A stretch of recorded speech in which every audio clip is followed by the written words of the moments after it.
तो स्वागत करते हैं आपका आपके अपने इस YouTube चैनल में। दोस्तों, इस वीडियो में हम लूसेंट वस्तुनिष्ठ समान ज्ञान में प्राचीन काल से गुप्त काल और गुप्त काल के बाद का काल और वर्धन वंश से रिलेटेड MCQs को डिस्कस करेंगे। तो चलिए वीडियो को शुरू करते हैं। पहला प्रश्न है दोस्तों, अभी ये प्रश्न गुप्त काल से रिलेटेड होगा, बाद में हम उत्तर गुप्त काल के बारे में डिस्कशन करेंगे। तो गुप्त काल का पीरियड 319 ईस्वी से 540 ईस्वी तक था। तो चलिए पहला क्वेश्चन देखते हैं। पहला प्रश्न है, गुप्त वंश का संस्थापक कौन था? तो इसका सही आंसर है श्रीगुप्त। दोस्तों, श्रीगुप्त को आदिराज या महाराज कहा जाता था। अगला प्रश्न है, गुप्त किसके सामंत थे? तो वो कुषाणों के सामंत थे। अगला प्रश्न है, गुप्त वंश के किस शासक ने सर्वप्रथम महाधिराज की उपाधि धारण की थी? तो इसका सही आंसर चंद्रगुप्त प्रथम ने।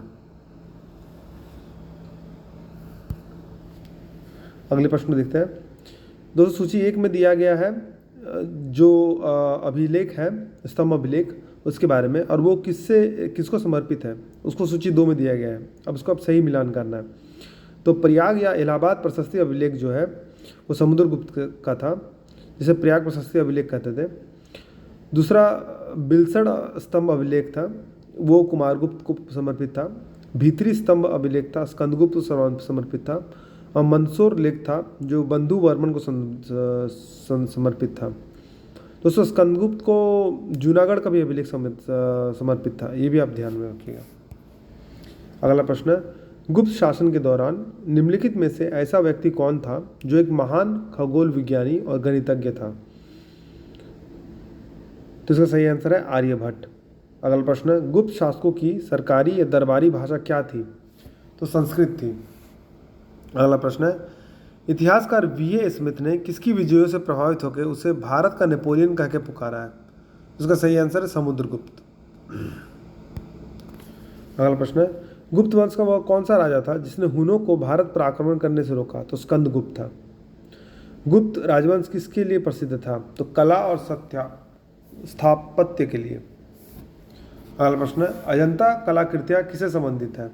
तो गुप्त काल से संबंधित है।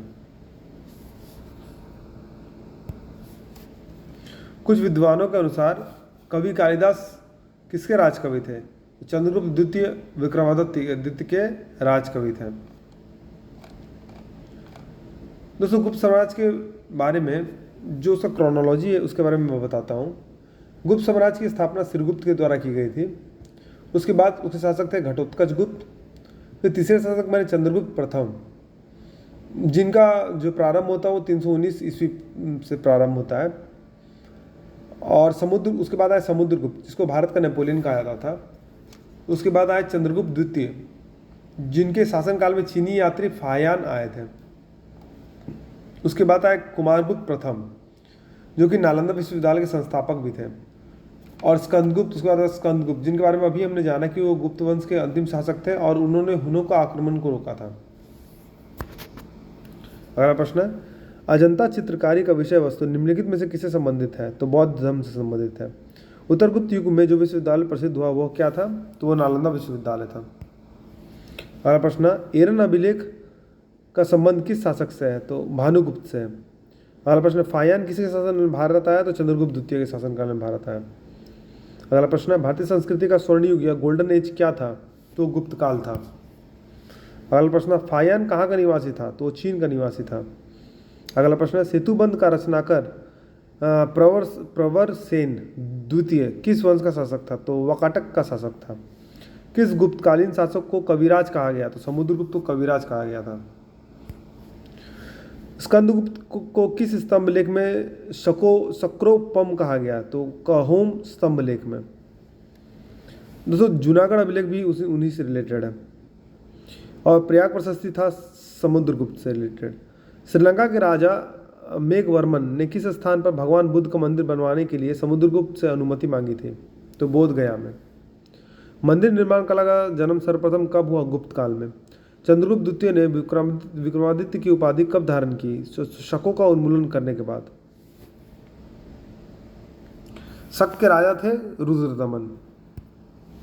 अगला प्रश्न है, गुप्त काल के सर्वाधिक लोकप्रिय देवता कौन थे? तो विष्णु। चंद्रगुप्त द्वितीय ने अपने किस विजय की खुशी में चांदी के विशेष सिक्के जारी किए? तो शकों को पराजित करने के बाद। महरौली दिल्ली स्थित लौह स्तंभ का निर्माण किस सदी में हुआ था? तो चतुर्थी सदी में हुआ था।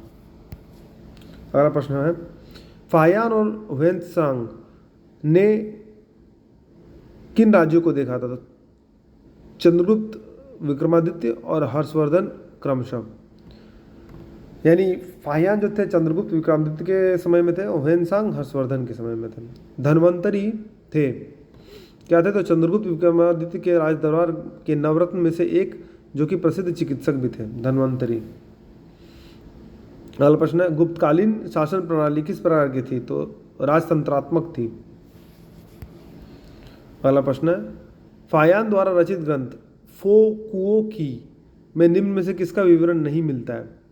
तो बौद्ध धर्म के सिद्धांतों को विवरण नहीं मिलता है। अगला प्रश्न है, गुप्त स्थापत्य कला का सर्वोत्कृष्ट मंदिर निम्न में से कौन सा है? तो देवगढ़ का दशावतार मंदिर। अजंता की गुफाओं में किन गुफाओं का निर्माण गुप्त काल में हुआ था? तो 16, 17 और 19। आप इनको याद रख लीजिएगा। अगला प्रश्न है, अमरकोश के लेखक अमर सिंह किस शासन के दरबार से जुड़े थे? तो चंद्रगुप्त द्वितीय के शासक के दरबार से जुड़े थे। गुप्त संवत 319 से 320 को प्रारंभ करने का श्रेय किसे दिया जाता है? तो चंद्रगुप्त प्रथम को दिया जाता है। अगला प्रश्न है, चंद्रगुप्त प्रथम ने गुप्त संवत का प्रारंभ किस उपलक्ष्य में किया? तो अपने राज्यारोहण के स्मारक के रूप में किया। अगला प्रश्न है, प्रयाग प्रशस्ति अभिलेख का लेखक हरिसेन किस शासक की दरबारी का कवि था? समुद्रगुप्त का था। गुप्त काल को प्राचीन भारत का क्लासिकल युग क्यों कहा जाता है? तो कला व साहित्य के क्षेत्र में अपने चरमोत्कर्ष पर पहुंचने के कारण कहा जाता है। अगला प्रश्न है, सारनाथ के धमेख स्तूप का निर्माण किस काल में हुआ था? तो गुप्त काल में हुआ था। अगला प्रश्न दोस्तों, गुप्त काल की सोने की मुद्रा को क्या कहा जाता था? तो दिनार कहा जाता था। कुमार संभव महाकाव्य किस कवि ने लिखी है? तो कालिदास ने लिखी है। नालंदा विश्वविद्यालय की स्थापना का युग है? तो गुप्त युग में उसकी स्थापना की गई थी। तो नालंदा विश्वविद्यालय का जो स्थापना हुई थी उसका श्रेय माना जाता था कुमारगुप्त प्रथम को, जिन्होंने महेंद्र द्वितीय का उपाधि भी धारण किया था। गुप्त युग में भू राजस्व की दर थी तो उपज का 6ठा भाग। अगला प्रश्न है, नगरों के क्रमिक पतन किस काल की एक महत्वपूर्ण विशेषता थी? तो गुप्त काल की। किस वंश के शासकों ने मंदिरों और ब्राह्मणों को सबसे अधिक ग्राम अनुदान में दिया था? तो गुप्त वंश। अगला प्रश्न है, दिल्ली के महरौली के कुवत उल इस्लाम मस्जिद के प्रांगण में स्थित प्रसिद्ध लौह स्तंभ किसकी स्मृति में है? तो चंद्र की स्मृति में है। अगला प्रश्न है, कालिदास द्वारा रचित मालविका अग्निमित्र नाटक का नायक कौन था? तो अग्निमित्र था। अगला प्रश्न, समुद्रगुप्त की सैनिक उपलब्धियों का वर्णन उसे किस अभिलेख में उपलब्ध है? तो प्रयाग में, जो प्रयाग प्रशस्ति था। निम्नलिखित में से किस काल में स्त्रियों की पुरुषों से बराबरी थी? तो गुप्त काल में थे। अगला प्रश्न है, कौन सा राजवंश हुनों के आक्रमण से अत्यंत विचलित हुआ था? तो गुप्त। अगला प्रश्न, निम्नलिखित में से कौन सा नाटक कालिदास ने नहीं लिखा था? तो जानकी हरण नहीं लिखा था, यानी मालविका अग्निमित्र भी लिखा था, अभिज्ञान शकुंतलम भी लिखा था और विक्रमो वर्षिम ये भी लिखा था। अगला प्रश्न है, अजंता की गुफाओं से सरीखी जैसी गुफाएं मध्य प्रदेश में कहाँ हैं? बाग यानी धार में है। अगला प्रश्न है, गुप्त वंश ने किस अवधि में शासन किया था? तो 319 से 500 ईस्वी अवधि में। अगला प्रश्न है, बाल विवाह की प्रथा कहाँ आरंभ हुई थी? कब आरंभ हुई थी? तो गुप्त काल में। सोने के सर्वाधिक सिक्के किस काल में जारी किए गए थे? तो गुप्त काल में। अगला प्रश्न है, यूरोपीय भाषा में अनुदित या अनुवादित प्रथम भारतीय ग्रंथ कौन सा है? तो अभिज्ञान शकुंतलम है। सती प्रथा का पहला उल्लेख कहाँ से मिलता है? तो एरन अभिलेख से। गुप्त वंश के निम्नलिखित शासकों को क्रम से लगाइए, यानी जो पहले शासक हुए उनको पहले लगाना है और जो अंतिम शासक हुए उनको अंतिम में लगाना है। तो इसका सही आंसर है, पहले चंद्रगुप्त प्रथम आए, फिर समुद्रगुप्त, फिर चंद्रगुप्त द्वितीय, फिर कुमारगुप्त और फिर स्कंदगुप्त। अगला प्रश्न, गुप्तकालीन सिक्कों का सबसे बड़ा ढेर कहाँ से प्राप्त हुआ है? तो बयाना भरतपुर से। अगला प्रश्न है, किस गुप्त शासक को नालंदा विश्वविद्यालय का संस्थापक माना जाता है? तो कुमारगुप्त प्रथम को। अगला प्रश्न में दोस्तों कथन ए दिया गया है और कथन आर दिया गया है। तो कथन ए है, प्राचीन भारत में सामंती व्यवस्था यानी फ्यूडल सिस्टम का अभ्युदय सैनिक अभियानों में देखा जा सकता है। गुप्त काल में सामंती व्यवस्था का पर्याप्त विस्तार हुआ था। तो दोनों स्टेटमेंट सही है, लेकिन आर ए की व्याख्या नहीं करता है। अगला प्रश्न, गुप्त काल में उत्तर भारतीय व्यापार निम्नलिखित में से किस एक पतन से संचालित होता था? तो ताम्रलिप्ति से। अगला प्रश्न है, गुप्त शासकों द्वारा जारी किए गए चांदी के सिक्के कहलाते थे? क्या कहलाते थे? रूपक कहलाते थे। दोस्तों अगले प्रश्न में सूची 1 और सूची 2 को दिया गया है। इसमें सूची 1 में कुछ पर्सनालिटीज़ के नाम हैं और सूची 2 में वो किस फील्ड से रिलेटेड है उसके नाम है। तो दोस्तों जो विशाखा दत्त थे वो एक नाटक से रिलेटेड थे। वराह मिहिर जो थे वो खगोल विज्ञान से रिलेटेड थे, और चरक जो है वो चिकित्सा से रिलेटेड थे, और ब्रह्मगुप्त गणित से रिलेटेड थे। अगला प्रश्न है, चंद्रगुप्त द्वितीय के काल में विद्या, कला एवं साहित्य का महान केंद्र कौन सा था? तो उज्जैन था। अगला प्रश्न है, कालिदास की किस कृति की गिनती विश्व की 100 प्रसिद्ध साहित्यिक कृतियों में होती है? तो अभिज्ञान शकुंतलम में। अगला प्रश्न है, वर्तमान गणित में दशमलव प्रणाली आविष्कार का श्रेय निम्न में से किस युग को है? तो गुप्त युग को है। अगला प्रश्न, निम्न में से कौन सा गुप्त वंश के पतन का कारण नहीं था? तो इसका सही आंसर सत्ता के नियंत्रण के लिए आंतरिक कलह, यह एक कारण नहीं था। अगला प्रश्न है, निम्नलिखित में से किस गुप्त शासक ने अपने सिक्कों पर अपनी वीणा बजाते हुए आकृति का अंकित करवाया? तो समुद्रगुप्त, जिसे नेपोलियन कहा जाता था। अगला प्रश्न है, वो प्रथम भारतीय विद्वान कौन था जिसने गणित को एक पृथक विषय के रूप में स्थापित किया? तो आर्यभट्ट। अगला प्रश्न, गुप्तकालीन पुस्तक नवनीतकम का संबंध है? तो चिकित्सा से। अगला प्रश्न, तांबा का सिक्का जारी करने वाला पहला गुप्त शासक कौन था? तो रामगुप्त। दोस्तों सूची 1 को सूची 2 से सुमेलित करना है। सूची 1 में शासक के नाम दिए गए हैं और सूची 2 से वो अभिलेख जिस शासक को समर्पित है उसके नाम दिए गए हैं। तो इसमें समुद्रगुप्त प्रयाग प्रशस्ति थी, हमने पहले भी देखा था। चंद्रगुप्त द्वितीय जो कि महरौली लौह स्तंभ, स्कंदगुप्त यानी भीतरी स्तंभ और जूनागढ़ अपलेख दोनों भी हैं। बुद्धगुप्त या पहाड़पुर ताम्रपत्र। अगला प्रश्न है, सूची 1 को सूची 2 से सुमेलित करना है। सूची 1 में मुद्रा के प्रकार बताया गया है, सूची 2 में शासक बताया गया है। तो कुमार देवी प्रकार तो वो किससे रिलेटेड है? वो चंद्रगुप्त प्रथम से। वीणा वादन प्रकार समुद्रगुप्त से। चक्र विक्रम प्रकार चंद्रगुप्त द्वितीय से, और कार्तिकेय प्रकार चंद्रगुप्त प्रथम से। अगला प्रश्न है, दोस्तों इसमें सूची 1 में शासक के नाम दिए गए हैं, सूची 2 के रूप में उपाधि के नाम दिए गए हैं जो उन्हें उपाधि मिली थी। तो चंद्रगुप्त प्रथम को उपाधि मिली थी महाराजा धीराज की। समुद्रगुप्त को जो उपाधि मिली थी वो थी परा अश्वमेध पराक्रम। चंद्रगुप्त द्वितीय को जो उपाधि मिली थी वो चंद्रगुप्त द्वितीय को जो उपाधि मिली थी वो परम भागवत की, और स्कंदगुप्त को जो उपाधि मिली थी वो मिली थी शक्रोपम की।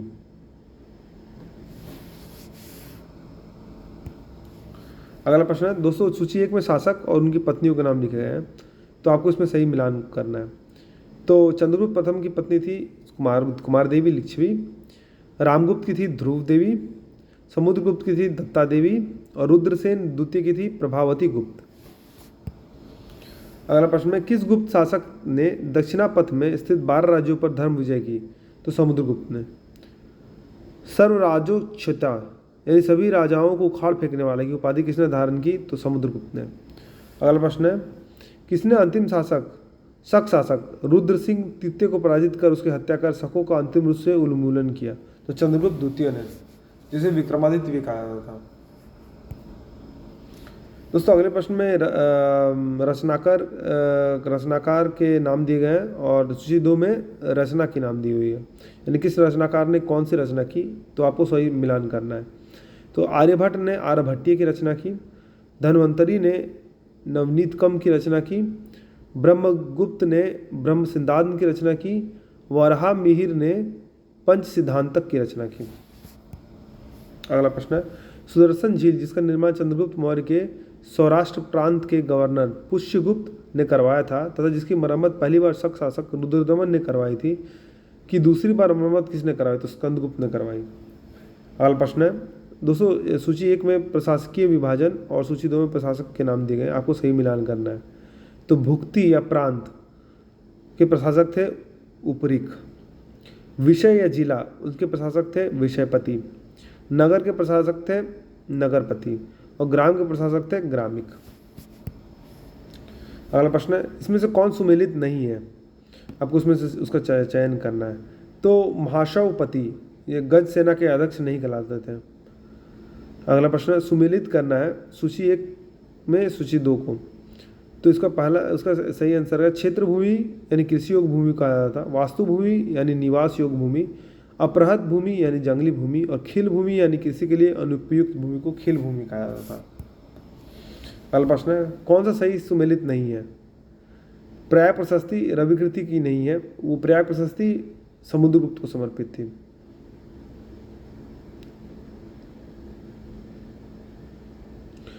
इसमें से कौन सा सही सुमेलित नहीं है?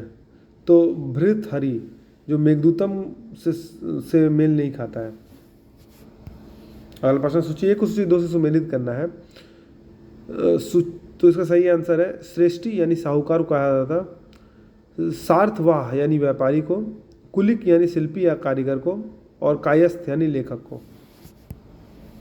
अगला प्रश्न है, मिहिरकुल का संबंध था किससे था? तो हून वंश से था।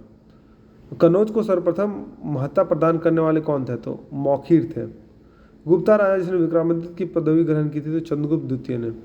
कुतुब मीनार के निकट स्थित लौह स्तंभ वैज्ञानिकों का ध्यान क्यों खींच रही है? तो उसकी जंग रोधकता के कारण।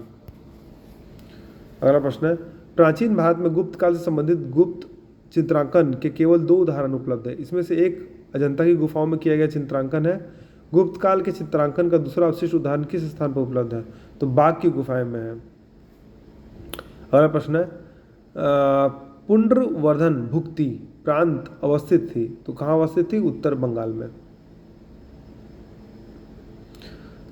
अगला प्रश्न है, परम भागवत उपाधि धारण करने वाला प्रथम गुप्त शासक कौन था? तो समुद्रगुप्त था। उसे पराग क्रमांक भी कहा जाता था।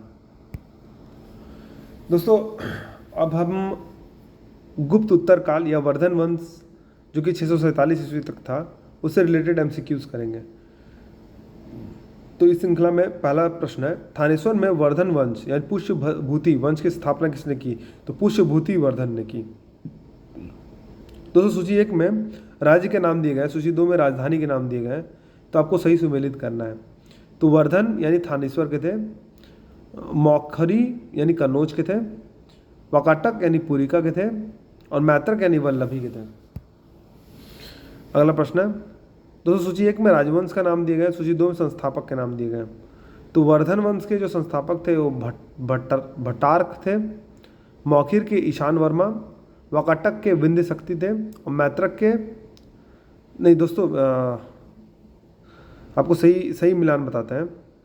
जो वर्धन वंश के थे वो पुष्यभूति थे, जो मौखरी के थे वो ईशान वर्मा थे, जो वाकाटक के थे वो विंध्य शक्ति थे और जो मैत्रक थे वो भट्टार्क थे।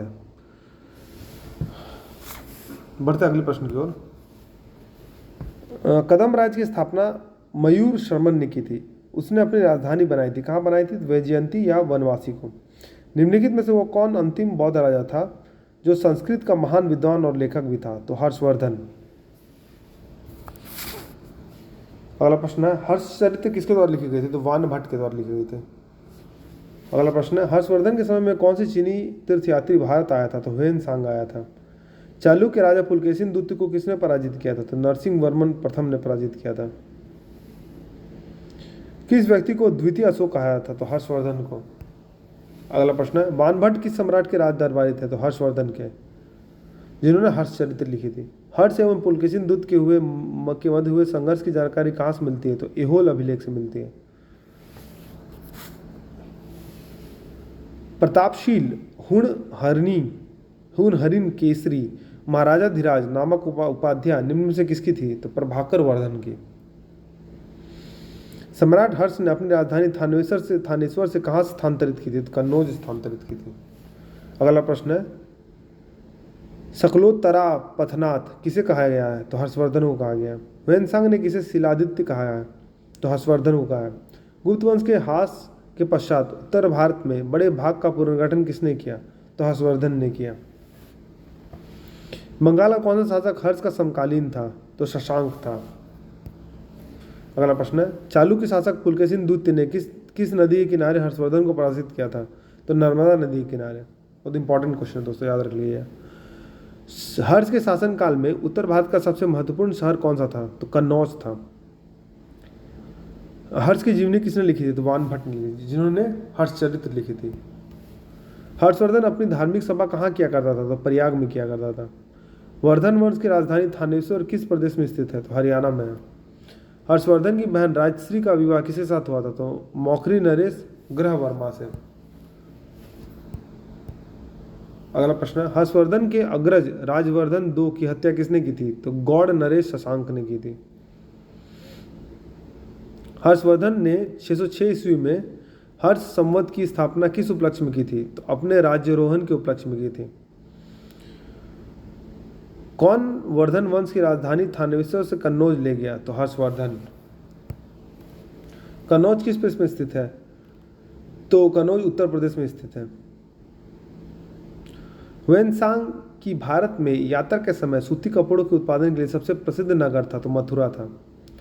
कवि वानभट्ट निवासी था, कहाँ का था? थानेश्वर का निवासी था वानभट्ट। नागनंद का रचनाकार कौन था? तो हर्षवर्धन था। तो याद रखिएगा दोस्तों, नागनंद के रचनाकार हर्षवर्धन थे। सम्राट हर्षवर्धन ने 2 महान धार्मिक सम्मेलनों का आयोजन किया था, कहाँ पर? कन्नौज में एवं प्रयाग में। नागनंद, रत्नावली और प्रियदर्शिका नाटकों के नाटककार कौन थे? तो हर्षवर्धन थे। तो याद रखिएगा, नागनंदा, रत्नावली और प्रियदर्शिका। गुर्जरों के किस शासक ने पराजित किया था? तो हर्षवर्धन ने गुर्जरों को पराजित किया था। आज भी भारत में ह्वेनसांग को याद करने का मुख्य कारण है सीयूकी की रचना।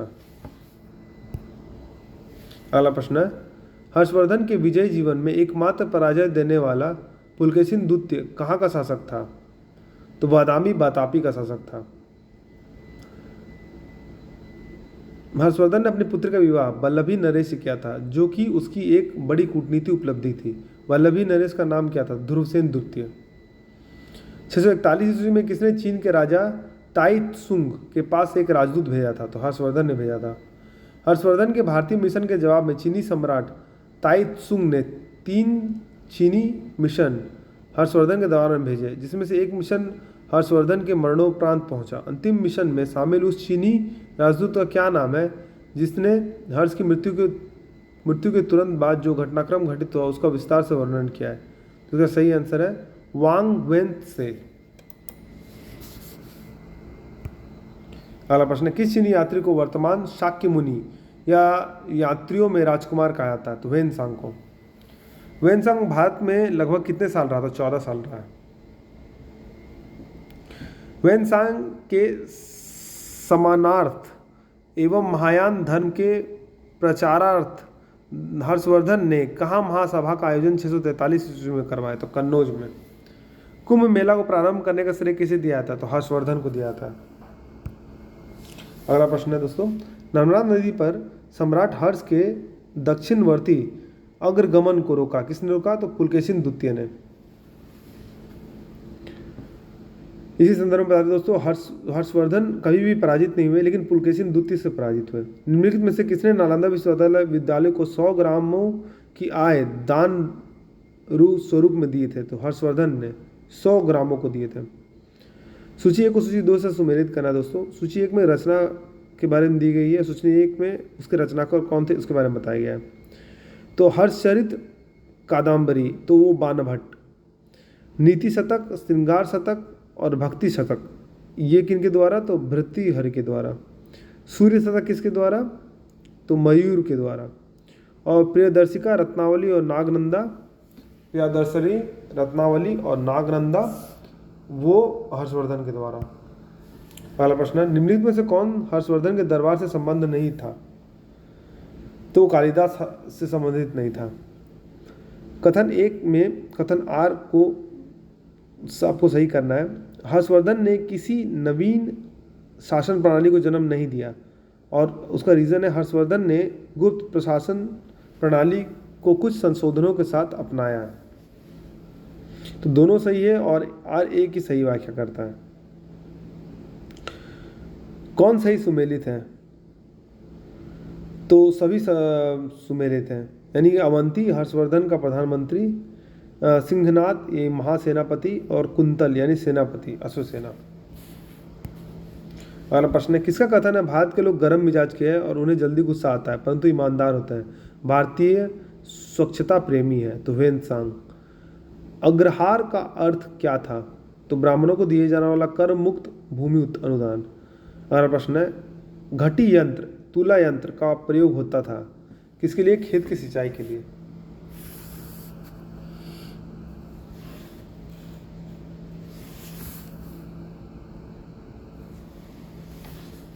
तो अंतिम प्रश्न था घटी यंत्र या तुला यंत्र का प्रयोग होता था। तो दोस्तों तुला यंत्र का किसके लिए प्रयोग होता था? तो तुला यंत्र का प्रयोग होता था खेत की सिंचाई के लिए।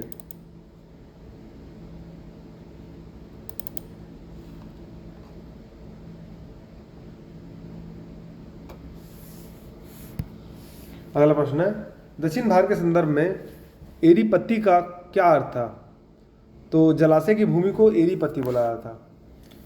अगला प्रश्न है, हर्ष के काल में भू राजस्व की सीमा थी, क्या थी? 1/6 से 1/10 तक। मौखरी शासकों की राजधानी कहाँ थी? तो कनौज थी। सियूकी नामक यात्रा विवरण निम्नलिखित में से किससे जुड़ा है? तो वेन-त्सांग से जुड़ा हुआ है।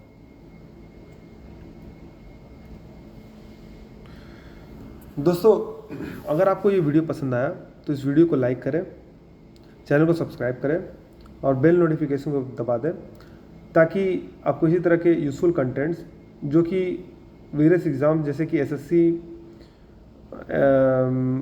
बैंकिंग और स्टेट सर्विसेज कमीशंस, ये सब में बहुत ही महत्वपूर्ण होते हैं। तो इस तरह के वीडियो मैं आपके पास लाता रहूँगा। चैनल बनाने के लिए धन्यवाद। मिलते हैं अगली वीडियो में।